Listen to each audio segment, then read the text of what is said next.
असत्य पर सत्य की जीत, भगवान गौतम बुद्ध की प्रेरणादायक कहानी। सत्य और असत्य का संघर्ष सदा से मानव समाज में चलता आया है। असत्य चाहे जितना भी शक्तिशाली प्रतीत हो, अंततः सत्य की ही विजय होती है। इस विषय पर अनेक महापुरुषों ने अपने जीवन से उदाहरण प्रस्तुत किए हैं और उनमें से एक हैं भगवान गौतम बुद्ध। उनके जीवन की कई घटनाएं हमें यह सिखाती हैं कि सत्य की राह कठिन अवश्य होती है, परंतु उसकी विजय निश्चित होती है।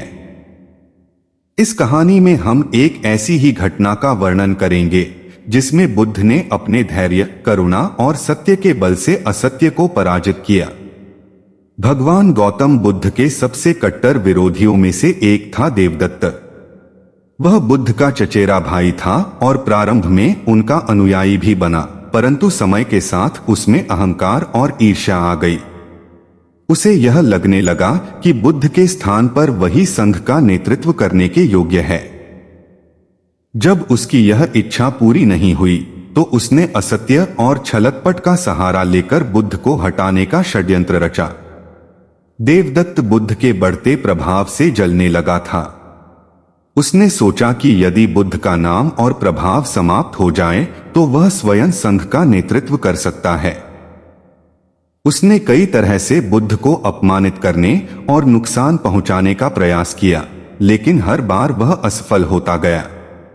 देवदत्त ने बुद्ध के शिष्यों में भ्रम फैलाने की कोशिश की। उसने कहा कि बुद्ध बहुत सरल और सहज जीवन जीने की सलाह देते हैं, लेकिन वे स्वयं भिक्षुओं के लिए कठोर नियम नहीं बनाते। उसने अपने अनुयायियों को यह कहकर बहकाने की कोशिश की कि बुद्ध को छोड़कर उसे गुरु मान लें, लेकिन अधिकतर शिष्य बुद्ध की सच्चाई और करुणा से प्रभावित थे और उन्होंने देवदत्त की बात नहीं मानी। देवदत्त ने मगध के राजा अजातशत्रु को बुद्ध के विरुद्ध भड़काने का प्रयास किया। अजातशत्रु शुरुआत में बुद्ध का सम्मान करता था, लेकिन देवदत्त के प्रभाव में आकर उसने बुद्ध को नुकसान पहुंचाने की योजना बनाई। परंतु जब उसने स्वयं बुद्ध से भेंट की तो उनकी करुणा और शांति से प्रभावित होकर उसने अपना मन बदल लिया और देवदत्त की योजना विफल हो गई। जब बाकी सारे प्रयास विफल हो गए तो देवदत्त ने सीधे बुद्ध की हत्या करने की योजना बनाई। उसने राजगृह के गृद्धकूट पर्वत पर एक विशाल पत्थर गिरवाने का प्रबंध किया ताकि वह बुद्ध पर गिरकर उन्हें कुचल दे। लेकिन जैसे ही पत्थर नीचे आया, वह दो टुकड़ों में बंट गया और बुद्ध को कोई हानि नहीं हुई। यह देखकर देवदत्त निराश हो गया, लेकिन उसने हार नहीं मानी। दोस्तों, वीडियो को लाइक भी करते चले। देवदत्त ने एक और भयानक योजना बनाई। उसने अजातशत्रु के महल में एक मदमस्त हाथी को बुद्ध के रास्ते पर छोड़ने का आदेश दिया। हाथी बहुत क्रोधित था और जो भी उसके सामने आता उसे कुचल डालता। जब बुद्ध अपने शिष्यों के साथ नगर में प्रवेश कर रहे थे, तभी वह हाथी उन पर छोड़ दिया गया। जैसे ही हाथी बुद्ध की ओर बढ़ा, उनके शिष्य भयभीत हो गए और इधर उधर भागने लगे, लेकिन बुद्ध शांत खड़े रहे। उन्होंने अपनी करुणा और अहिंसा की शक्ति से हाथी की ओर देखा और अपना हाथ आशीर्वाद देने के लिए बढ़ाया। अचानक वह क्रोधित हाथी, जो अभी तक उग्र था, धीरे धीरे शांत होने लगा। वह बुद्ध के समीप आकर रुक गया और उनके चरणों में सिर झुका दिया। यह देखकर सभी लोग चकित रह गए। देवदत्त को भी समझ आ गया कि वह कितने भी षड्यंत्र रचे, लेकिन बुद्ध का सत्य और करुणा उसके असत्य और कपट पर सदैव भारी पड़ेंगे। इस घटना के बाद देवदत्त का प्रभाव और अधिक घट गया। उसके अनुयायी उसे छोड़कर बुद्ध की शरण में आने लगे। अजातशत्रु ने भी देवदत्त से दूरी बना ली और अंततः बुद्ध के मार्ग को अपनाया। देवदत्त ने अंत में बुद्ध के संघ को पूरी तरह तोड़ने की योजना बनाई और अपने अलग संघ की स्थापना की, लेकिन उसमें कोई सफलता नहीं मिली। अपने कर्मों के फलस्वरूप वह बीमार पड़ा और अंततः अकेले और पराजित होकर मर गया। भगवान बुद्ध की इस कहानी से हमें कई महत्वपूर्ण सीख मिलती हैं। सत्य की राह कठिन होती है, लेकिन अंततः वही विजयी होती है। असत्य, कपट और अहंकार चाहे जितना भी बलशाली प्रतीत हो, उसकी पराजय निश्चित होती है। धैर्य और करुणा के बल से सबसे क्रूर शत्रु को भी पराजित किया जा सकता है। अहिंसा और प्रेम का प्रभाव सबसे अधिक शक्तिशाली होता है। विपरीत परिस्थितियों में भी धैर्य और सच्चाई का साथ नहीं छोड़ना चाहिए। भगवान गौतम बुद्ध का जीवन सत्य, करुणा और अहिंसा का प्रतीक था। उन्होंने असत्य और कपट के विरुद्ध कभी बल प्रयोग नहीं किया, बल्कि अपने धैर्य और करुणा से असत्य को परास्त किया। उनकी यह कहानी आज भी हमें प्रेरणा देती है कि जीवन में चाहे कितनी भी कठिनाइयां आए, हमें सत्य और धर्म के मार्ग पर चलते रहना चाहिए। सत्य की जीत निश्चित है, बस हमें धैर्य और विश्वास बनाए रखना है। भगवान बुद्ध के जीवन में यह पहली या आखिरी बार नहीं था जब उन्होंने असत्य के विरुद्ध सत्य की विजय स्थापित की। उन्होंने अपने पूरे जीवन में अनेक कठिनाइयों का सामना किया, लेकिन कभी भी सत्य और करुणा का मार्ग नहीं छोड़ा। देवदत्त का पतन इस बात का प्रमाण था कि जो भी असत्य, अहंकार और द्वेष के मार्ग पर चलता है, वह अंततः पराजित होता है। लेकिन बुद्ध केवल देवदत्त को हराने के लिए संघर्ष नहीं कर रहे थे, बल्कि वे समस्त संसार को अज्ञान, लोभ, मोह और हिंसा से मुक्त करने का प्रयास कर रहे थे। देवदत्त की कहानी के अलावा एक और प्रसिद्ध घटना है जो बताती है कि सत्य और करुणा के आगे कितना भी बड़ा असत्य और हिंसा टिक नहीं सकती।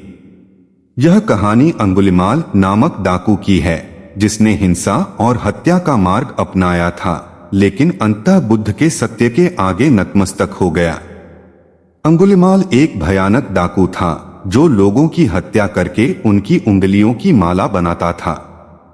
उसने संकल्प लिया था कि जब तक वह 1000 लोगों की उंगलियां नहीं जमा कर लेगा, तब तक वह नहीं रुकेगा। उसके नाम से पूरा राज्य कांपता था और कोई भी उसके जंगल में जाने की हिम्मत नहीं करता था।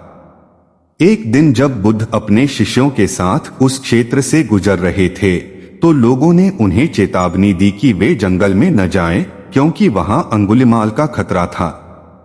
लेकिन बुद्ध ने कहा, मैं किसी से नहीं डरता, मेरा सत्य और करुणा मेरा सबसे बड़ा कवच है। बुद्ध अकेले ही जंगल की ओर बढ़ गए। जब अंगुलिमाल ने उन्हें देखा तो उसने सोचा कि यह साधु भी उसके शिकारों में से एक होगा। वह दौड़कर बुद्ध के पास पहुंचना चाहता था, लेकिन यह देखकर चकित रह गया कि वह चाहे जितना भी तेज दौड़े, बुद्ध उससे हमेशा आगे ही रहते। आखिरकार थककर उसने बुद्ध से कहा, रुको भिक्षु, तुम क्यों नहीं रुकते? बुद्ध मुस्कुराए और बोले, मैं तो पहले से ही रुका हुआ हूं अंगुलिमाल, तुम कब रुकोगे? अंगुलिमाल ने आश्चर्य से पूछा, इसका क्या अर्थ है? बुद्ध ने उत्तर दिया, मैं हिंसा, क्रोध और द्वेष से मुक्त होकर रुका हुआ हूं। लेकिन तुम जो निरंतर हत्या कर रहे हो, अभी भी नहीं रुके हो। यदि तुम सच्चा शांति और मुक्ति पाना चाहते हो, तो तुम्हें भी रुकना होगा अपने हिंसा और अज्ञान से। बुद्ध के इन शब्दों ने अंगुलिमाल के हृदय को झकझोर दिया। उसने अपने पूरे जीवन का मूल्यांकन किया और समझा कि वह कितना बड़ा पाप कर चुका है। उसने वहीं अपने हथियार त्याग दिए और बुद्ध के चरणों में गिरकर उनसे दीक्षा की याचना की। बुद्ध ने उसे स्वीकार कर लिया और उसे संघ में शामिल कर लिया। बाद में अंगुलिमाल ने गहन तपस्या करके अपनी हिंसक प्रवृत्ति को पूरी तरह समाप्त कर दिया और एक करुणामय भिक्षु बन गया। देवदत्त और अंगुलिमाल की कहानियां यह दर्शाती हैं कि सत्य चाहे तुरंत न दिखे, पर अंततः वही विजय होता है। जो असत्य, हिंसा, कपट और लोभ के मार्ग पर चलता है, वह अंततः पराजित होता है, जबकि सत्य और करुणा का अनुसरण करने वाले व्यक्ति को सच्ची शांति प्राप्त होती है। बुद्ध ने यह सिद्ध किया कि बाहुबल, छल या हिंसा से असत्य को हराना संभव नहीं है, बल्कि धैर्य, प्रेम और करुणा ही सच्चे विजय। जब बुद्ध की आयु 80 वर्ष की हो गई तो उन्होंने अपने शिष्यों को अंतिम उपदेश दिया। उन्होंने कहा, सभी संज्ञाएं नश्वर हैं, सत्य ही एकमात्र अपरिवर्तनीय तत्व है। अपने उद्धार के लिए स्वयं प्रयत्न करो, क्योंकि सत्य की राह पर चलने वाला व्यक्ति कभी हारता नहीं, वह हमेशा विजयी होता है। इसके बाद बुद्ध महापरिनिर्वाण को प्राप्त हुए, लेकिन उनके उपदेश और उनकी शिक्षाएं आज भी हमारे जीवन को प्रकाशित करती हैं। भगवान बुद्ध की शिक्षाएं यह सिद्ध करती हैं कि असत्य चाहे कितना भी बलशाली लगे, अंततः वह नष्ट होता है। इतिहास इस बात का साक्षी है कि सत्य, करुणा और अहिंसा का मार्ग अपनाने वाले व्यक्ति सच्ची शांति और विजय प्राप्त करते हैं, जबकि असत्य, कपट और हिंसा का मार्ग अपनाने वाले अंततः पराजित होते हैं। इसलिए जीवन में कितनी भी कठिनाइयां आए, हमें सदैव सत्य के मार्ग पर चलना चाहिए। असत्य हमें तात्कालिक लाभ दे सकता है, लेकिन दीर्घकाल में उसका विनाश निश्चित है। बुद्ध की शिक्षाएं हमें यही सिखाती हैं कि सत्य ही वास्तविक शक्ति है और सत्य की जीत अवश्यंभावी है। भगवान बुद्ध की शिक्षाएं केवल उनके जीवन काल तक सीमित नहीं रहीं, बल्कि उनके निर्वाण के बाद भी उनके उपदेशों ने संपूर्ण मानवता को सत्य और करुणा की ओर प्रेरित किया। उनकी शिक्षाओं ने समाज में बड़े बदलाव लाए और अनगिनत लोगों का जीवन रूपांतरित किया। उन्होंने यह सिद्ध किया कि सत्य, अहिंसा और करुणा ही वह मार्ग हैं जो हमें अज्ञान, दुख और मोह से मुक्त कर सकते हैं।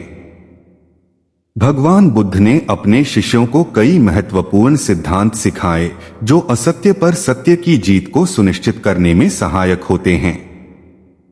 इन सिद्धांतों को अपनाकर कोई भी व्यक्ति सत्य के मार्ग पर चल सकता है और जीवन के सच्चे अर्थ को समझ सकता है।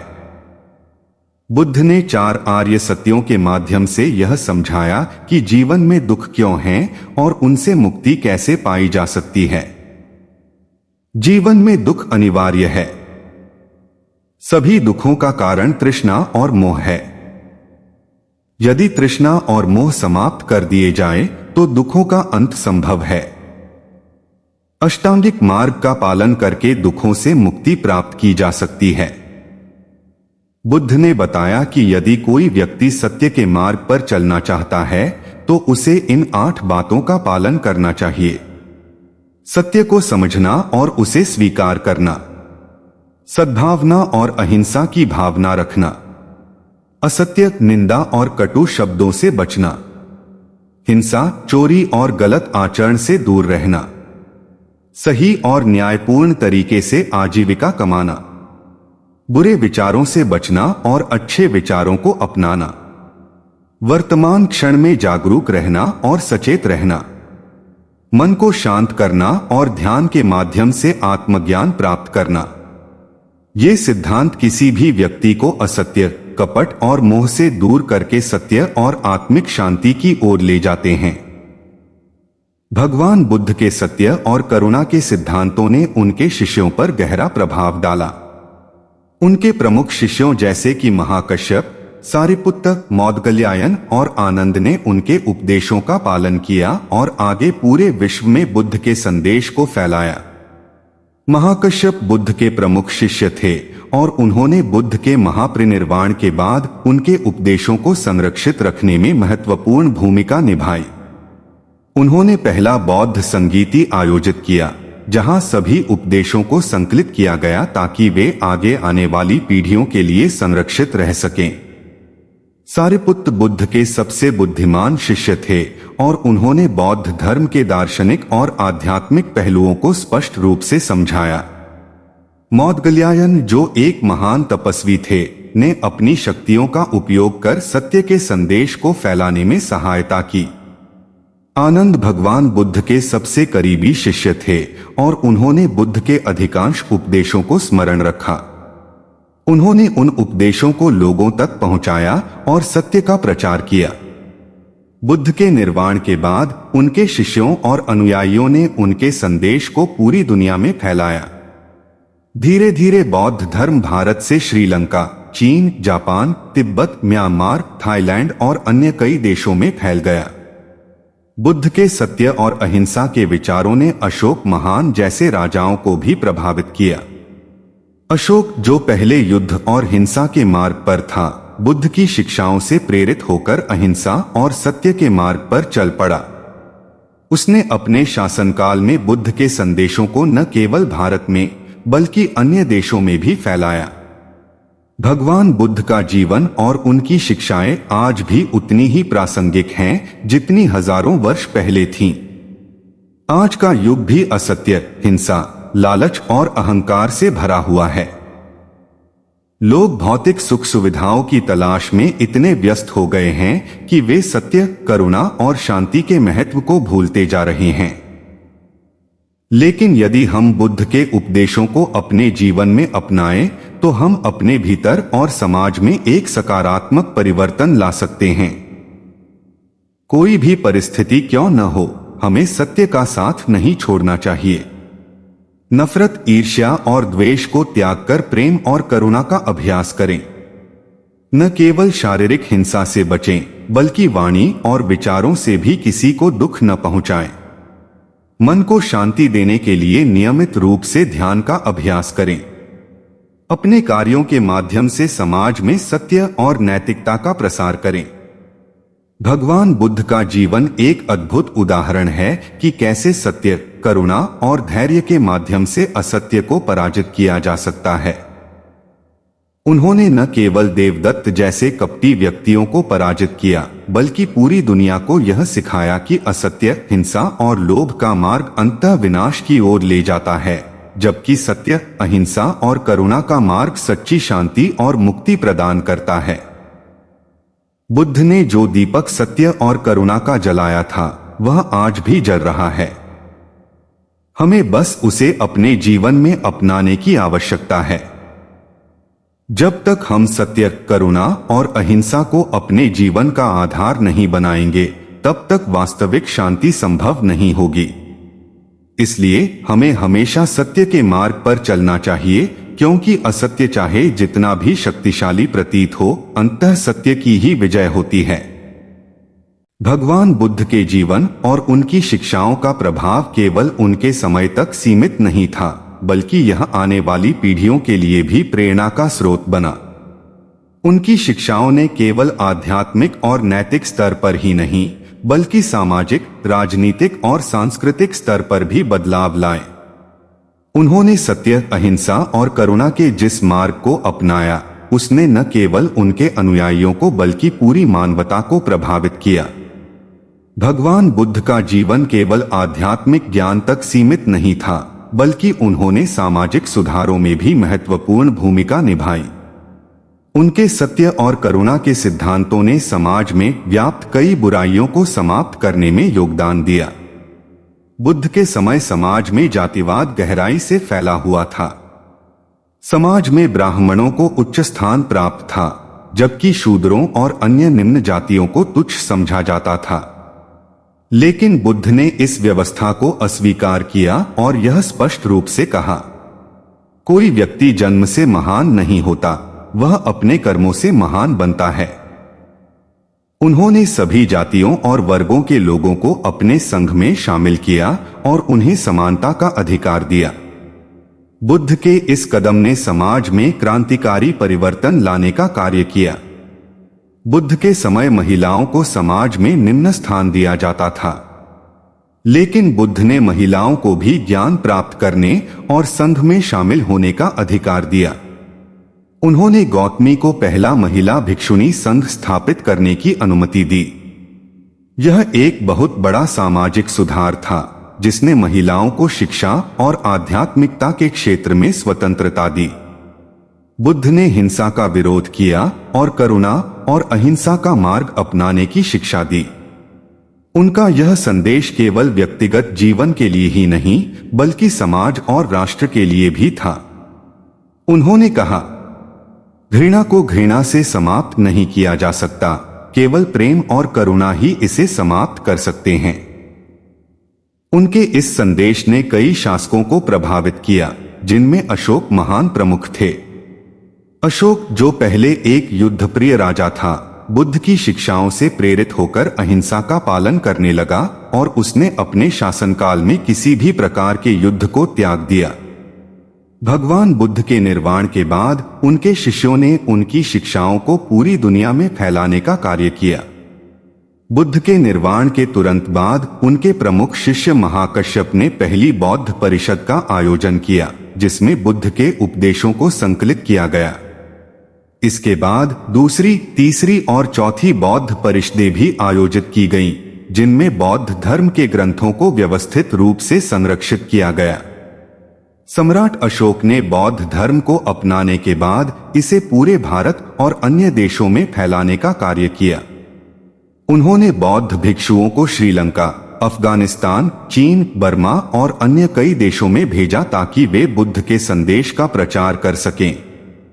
बुद्ध की शिक्षाओं को केवल भारत तक ही सीमित नहीं रखा गया, बल्कि यह चीन, जापान, कोरिया और तिब्बत में भी पहुंचा। आज के समय में भी बुद्ध की शिक्षाएं उतनी ही महत्वपूर्ण हैं जितनी उनके समय में थीं। वर्तमान दुनिया में लोग असत्य, हिंसा, भ्रष्टाचार और तनाव से जूझ रहे हैं। ऐसे में बुद्ध के सत्य, करुणा और अहिंसा के सिद्धांत हमें सही मार्ग दिखा सकते हैं। आज की दुनिया में लोग अपने स्वार्थ के लिए असत्य का सहारा लेते हैं, लेकिन बुद्ध ने हमें यह सिखाया कि असत्य चाहे कितना भी आकर्षक लगे, अंततः सत्य ही विजय होता है। आज के समय में हिंसा, आतंकवाद और युद्ध जैसे मुद्दे विश्व के लिए सबसे बड़ी समस्याएं हैं। बुद्ध का यह संदेश कि अहिंसा ही सबसे बड़ा धर्म है, हमें यह सिखाता है कि समस्याओं का समाधान हिंसा से नहीं, बल्कि शांति और करुणा से किया जा सकता है। आधुनिक जीवन तनाव और चिंता से भरा हुआ है। बुद्ध द्वारा बताए गए ध्यान के अभ्यास से हम मानसिक शांति प्राप्त कर सकते हैं और जीवन को अधिक सुखद बना सकते हैं। आज के समय में भ्रष्टाचार और अनैतिकता बढ़ रही है। यदि हम बुद्ध के अष्टांगिक मार्ग का पालन करें तो हम अपने जीवन को अधिक नैतिक और शांतिपूर्ण बना सकते हैं। भगवान बुद्ध का जीवन और उनकी शिक्षाएं यह सिद्ध करती हैं कि सत्य की शक्ति अपरंपार होती है। उन्होंने अपने धैर्य, करुणा और सत्य के माध्यम से असत्य को पराजित किया और पूरी मानवता को एक नया मार्ग दिखाया। उनका जीवन केवल एक धार्मिक नेता का नहीं था, बल्कि वे एक महान समाज सुधारक, दार्शनिक और आध्यात्मिक गुरु थे। आज जब दुनिया असत्य, हिंसा और तनाव से जूझ रही है, तो बुद्ध के उपदेश हमें यह याद दिलाते हैं कि असत्य चाहे कितना भी शक्तिशाली प्रतीत हो, अंततः सत्य की ही विजय होती है। हमें बस सत्य, अहिंसा और करुणा के मार्ग पर चलते रहना है, क्योंकि यही सच्ची शांति और सफलता की कुंजी है। तो दोस्तों, आपको हमारी यह वीडियो कैसी लगी, इसे लाइक करें। धन्यवाद।